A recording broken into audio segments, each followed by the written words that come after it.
Hi, my name is Olajide Olagunju, and I'm the author of the book, How to Resolve a Conflict, which I'd like to share with you uh, on the screen.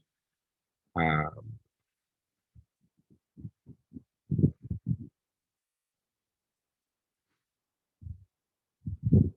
yes, How to Resolve a Conflict. This is the first book for the lecture series you just joined. This is How to Resolve a Conflict lecture series, and today it's How to Resolve a Conflict lecture 62. Welcome, and I hope you enjoyed the interaction. Please kindly subscribe to the channel. There's a red button that says subscribe on your screen, and I will go on. What we are doing presently is discussing institutionalizing mediation. How do you institutionalize this superior method of dispute resolution that gives parties power to resolve their own conflict by themselves?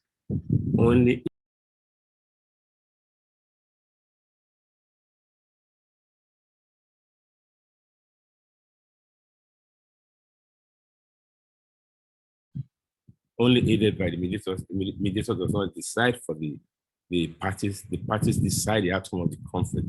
The mediator is only a facilitator. As a matter of fact, you can have self-mediation where you use the same skills we are learning in this lecture series to resolve your own conflict amicably and with the same effect. Today, we want to discuss a policy that can be put in place to ensure that when conflicts arise in a community, a country, a company, they quickly resolve to amicable dispute resolution. Now, I've given an introduction in lecture 61 to this policy. I'll just read the policy and have a short discussion on it.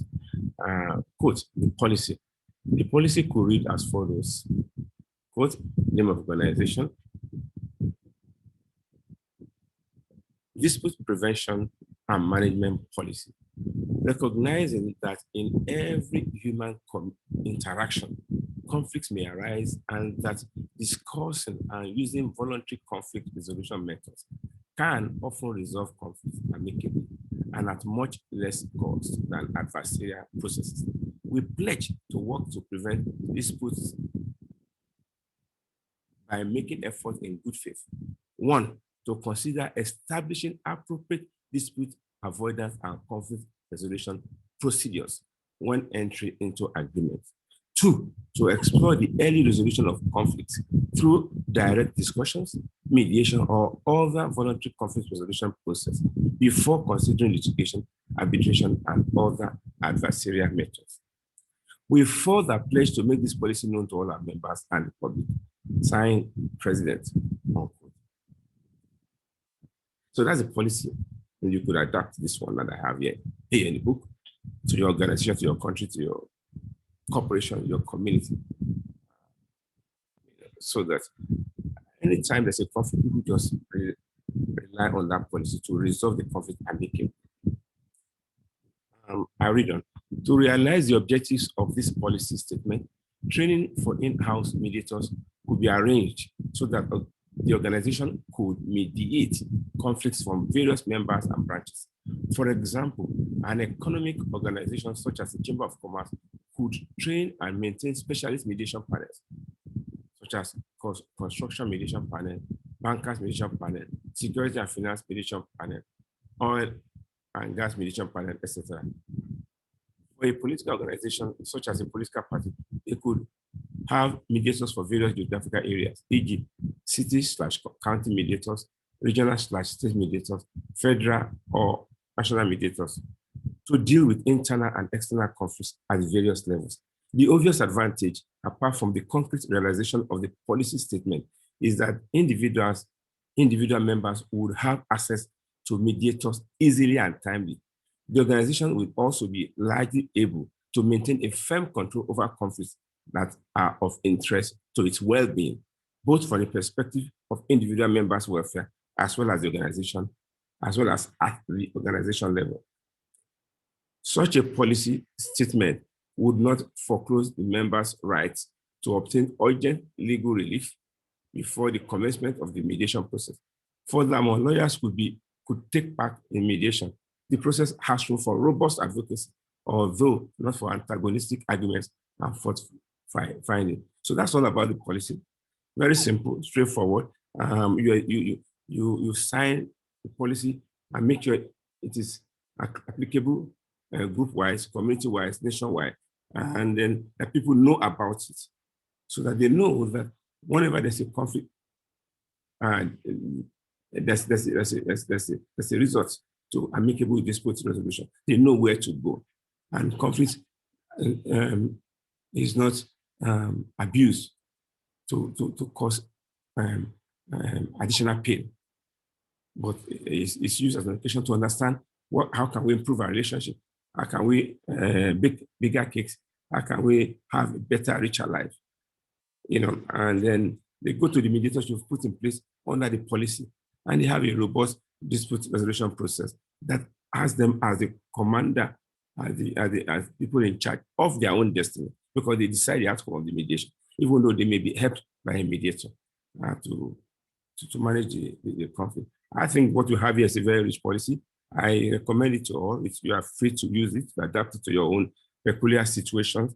And of course, to be very happy and to help with setting up these various mediation panels and mediation volunteer mediators, to help you make this happen. It's such a joy to come into a community, a corporation, a country where peace is actively promoted through this kind of policy and through provision of mediators who are available 24 hours for people who are in conflict in various situations, various levels, and various track of society, various sector of society. It could be politics, it could be business. I mean, when I did one of these past lectures where we used the January 6th violence at the Capitol Hill in Washington, D.C., when we studied it, I mentioned that what happened was a failure of mediators and law, because we could have had law in place saying if there are political situations that is tending towards violence, and that was what was happening. We could tell from 3-4 weeks before the violence that it was going that way. The body language, we could read in the atmosphere that this is not going the right way. Mediators could have been coming under a legal regime. This kind of policy is similar to the kind of law I'm talking about. If you had this kind of policy, where political mediators are in place and to deal with situations that are getting out of hand, you probably would not have had what you had on January 6th at the Capitol Hill. And would probably not have lost the many souls that were lost. So this is very critical, in managing conflict before they become violent, before they get out of hand. I can't emphasize enough why it's important to have a policy signed by the president, either of the country or of the organization or of the community, saying to the effect, like I brought it here, that conflict here will, as a matter of first call, first action, first approach, be resolved amicably. And we are committed to providing mediators. Like I said, mediators don't have to cost you money.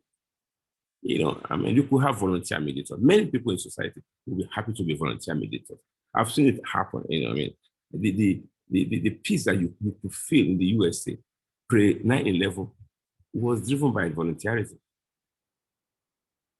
Both volunteer mediators in several places, several cities, as well as organizations that take care of things that could generate conflict. We can't. Conflict resolution is not something that we leave to the last. We make sure it's available because we have a rich system of conflict resolution. It's a conflict, violent conflict preventive mechanism. It prevents conflict from getting out of hand. Conflicts, as I've always said, is not bad in itself because it's what tells us we need to rearrange our relationship, we need to make it better, we need to make bigger cakes. So I do hope that And you can adopt at your level where you're providing leadership this policy and collaborate with those who have experience in the field to make sure that institutions are established to provide mediation, especially on volunteer zero budget basis. Thank you so much. Please remember to subscribe to this channel. Remember to see if you could get the book to read. How to Resolve a Conflict is the title. Remember to send your comments if you have any. And very important, remember to apply the skills you are learning in this lecture series. That is why we are doing it. And we do hope you will take the greatest advantage of it. Thank you so much and see you tomorrow in lecture 63.